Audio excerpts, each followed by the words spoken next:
Shalom pemirsa setia semua kitab suci. Terima kasih ya sudah klik video YouTube ini. Kiranya kebenaran firman Tuhan yang disampaikan bisa menerangi kehidupan saudara dan memampukan saudara berbagi kebenaran ini kepada kerabat, sahabat, dan komunitas saudara. Jangan lupa ya, berkat Tuhan jangan sampai disimpan sendiri.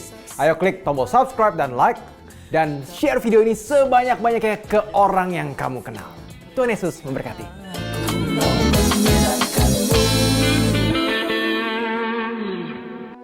Saya punya pertanyaan tentang ayat-ayat yang telah Anda baca. Kami telah mendengar tentang seorang gadis tetapi tidak ada yang disebutkan tentang dia. Kami ingin tahu lebih banyak tentang dia dan apa yang dia lakukan. Beritahu kami tentang gadis ini. Tidak ada identitas apa-apa tentang gadis ini, tapi kami tahu apa yang dia lakukan. Dia adalah seorang gadis Yahudi yang terpikat dan tinggal di rumah Naaman. Dia menemukan keberanian pada suatu hari dan berkata kepada majikannya, "Sekiranya tuanku menghadap nabi yang di Samaria itu, maka tentulah nabi itu akan menyembuhkan dia dari penyakitnya." Dia menyampaikan pesan kasih karunia, dia menyampaikan kabar baik saat menjadi gadis sederhana. Namanya tidak disebutkan, tapi apa yang dia lakukan sangat baik. Dan ini mengingatkan kita, saudara, ayat seorang tawanan lain juga seorang gadis dan dia telah mencapai puncak tahta. Esther, dia juga alasan keselamatan rakyatnya. Ini menunjukkan kepada kita sesuatu yang sangat baik, tidak peduli apa status sosial saya, di masyarakat atas atau di bawah. Tuhan menempatkan orang percaya di sini atau di sana untuk bersaksi, untuk menjangkau orang-orang yang tidak dapat dijangkau oleh orang lain, hanya saya. Dan ini adalah undangan bagi pemirsa kita yang berharga untuk menjadi saksi apapun. Pekerjaan Anda jangan remehkan, sekecil apapun Tuhan mampu menggunakan satu kalimat untuk menjadi berkat abadi yang besar bagi jiwa-jiwa di sekitar Anda. Tidak peduli seberapa ketat itu. Tidak peduli seberapa ketat. Daniel adalah tawanan dan dia adalah berkat. Di Benar. Babel, Yusuf juga dijual sebagai budak di Mesir dan dia adalah Di berkat. penjara. Sebab untuk memelihara kehidupanlah Allah menyuruh aku mendahului kamu. Benar. Saudara lihat, ketika Naaman mendengar berita ini, dia meminta izin raja dan mengambil surat rekomendasi kepada Raja Israel, dan utusan itu pindah, membawa banyak pakaian dan pemberian sebagai imbalan atas kesembuhan yang dia telah terima. Mohon ceritakan apa yang terjadi setelah dia pindah dan pergi ke Israel. Naaman adalah seorang dengan status yang hebat seperti yang telah kita dengar. Dan dia memiliki rekomendasi khusus dari raja ke raja Israel, dan tentu saja ini adalah kesalahan. Karena penyembuhannya bukan oleh raja Israel, Oleh Allah Israel. tetapi penyembuhan oleh Allah Israel diwakili oleh abdi Allah, Elisa, orang miskin. Naaman mengambil surat-surat itu dengan rekomendasi dari raja kepada raja dan dia pergi. Tentu saja Naaman telah membayangkan bahwa ketika dia sampai di tanah itu mereka akan menyanyikan lagu kebangsaan untuknya. Bahwa Resepsi mereka akan kerajaan. menyebarkan karpet merah dan bahwa dia akan mendapat sambutan hangat, terutama karena pada saat itu mereka mendapat tekanan atas Israel. Jadi dia berpikir bahwa pergi ke mereka adalah sesuatu yang menyenangkan. Tetapi dia terkejut dengan sesuatu yang sama sekali berbeda setelah dia pergi ke Elisa yang diutus oleh Raja Israel. Dia terkejut karena Elisa mengirim seseorang kepadanya, bahkan tidak keluar. Karena Elisa adalah abdi Allah yang tahu hukum bahwa dia tidak seharusnya berurusan dengan orang ini dengan cara apapun.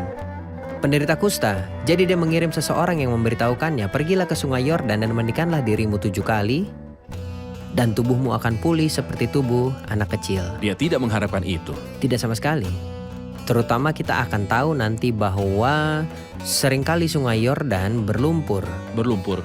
Ya, berlumpur. Bahkan dia menunjukkan reaksi ganda. Semula dia marah, lalu dia menolak. Kenyataannya jika Naaman melanjutkan kemarahan dan penolakannya, dia akan menyangkal dirinya sebagai berkat terbesar.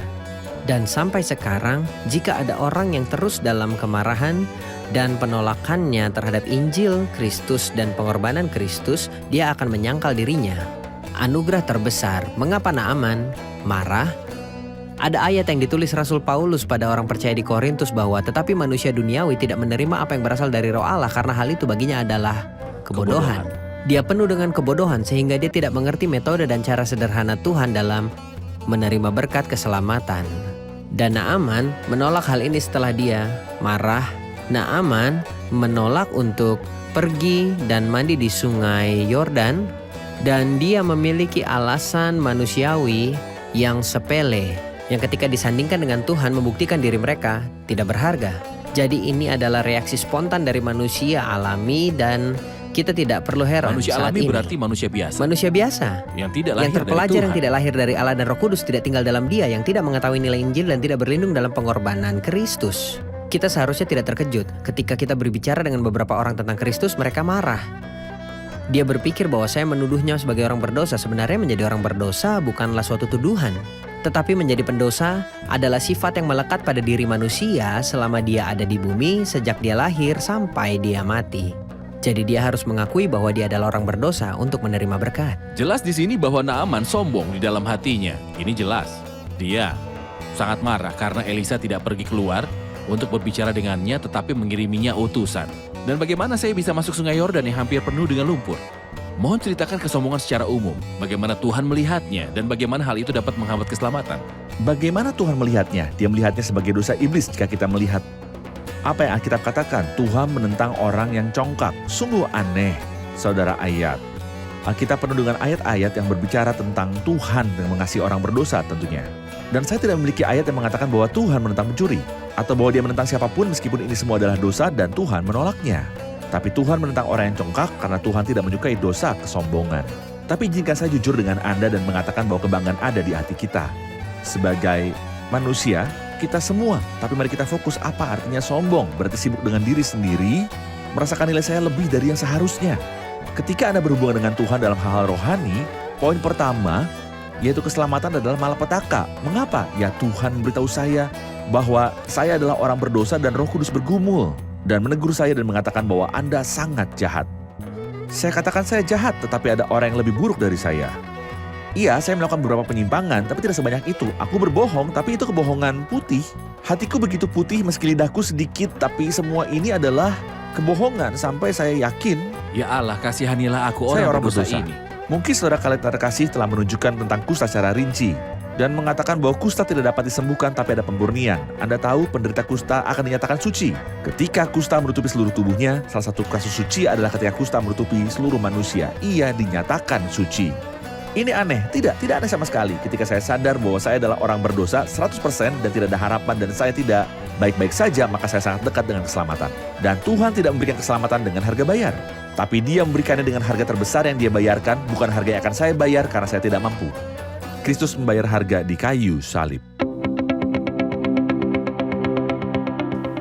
Sahabat Pijar TV, terima kasih sudah menjadi pemirsa setia program-program Pijar TV.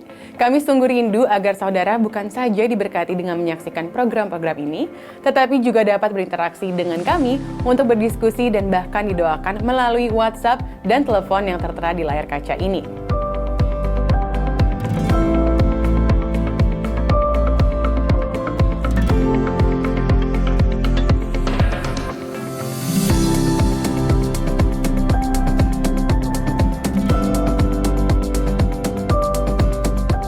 Hubungi kami sekarang melalui WhatsApp, tim Respon Pijar TV siap untuk melayani saudara.